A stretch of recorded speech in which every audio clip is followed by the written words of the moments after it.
We can all feel helpless watching from afar the death and destruction going on in Gaza.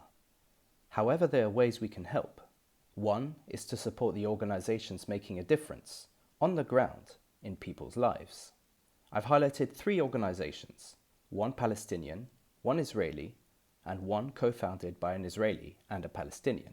These organizations, their staff, their volunteers, show us that human solidarity crosses checkpoints, transcends borders.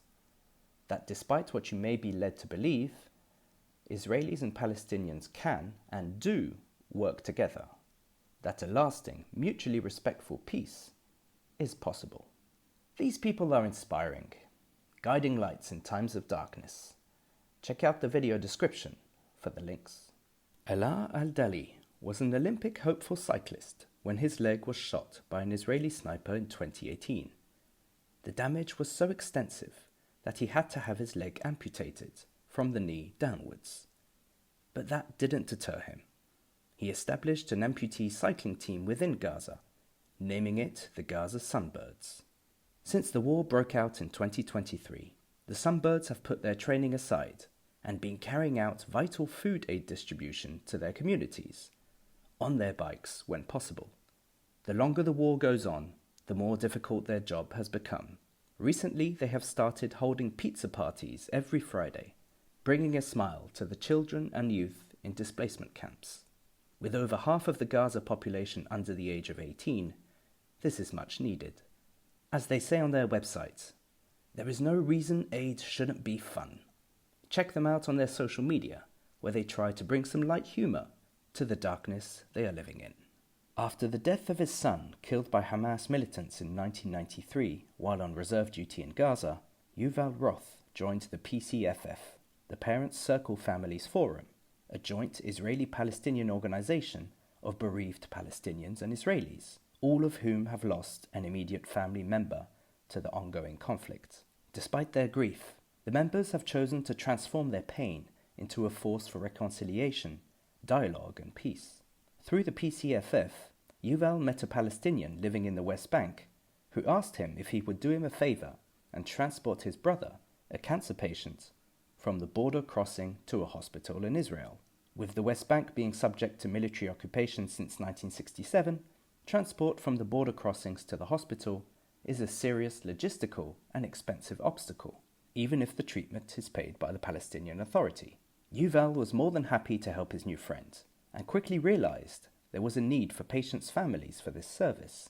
He mobilized friends and volunteers to coordinate and transport patients, growing to an organization that completes 10,000 journeys each year. They also organize fun day outings for sick children and their families, a chance to connect and create memories across the divide. On October 7th, 2023, despite the murder of 5 volunteers and the abduction of 2 of them by Hamas, despite the fact many volunteers lost family members on that terrible day, despite the fact that dozens of volunteers, residents of the Western Negev, were evacuated from their homes and put into temporary housing throughout the country, despite all of this, on October the 8th, the day after the massacre, volunteers resumed their work, driving patients from the West Bank to hospitals in Israel.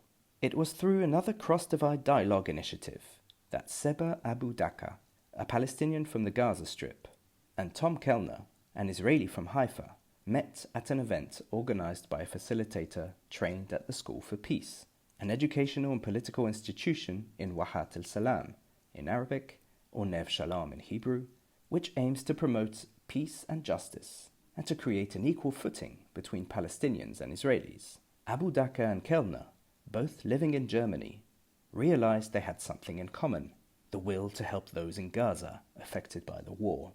The organization Clean Shelter was born in mid-2024. They started out small, collecting donations for the construction of toilets in Al-Mawazi, where many displaced by the war had ended up. Ever since, working with volunteer partners in Gaza, with all materials sourced within the Strip, they've financed more than 1,000 toilets, showers, tents, community spaces. They've distributed clean drinking water and even set up a desalination unit powered by solar energy. Inspiring, isn't it? Maybe these people, instead of the current crop of leaders, should be in charge of the peace talks.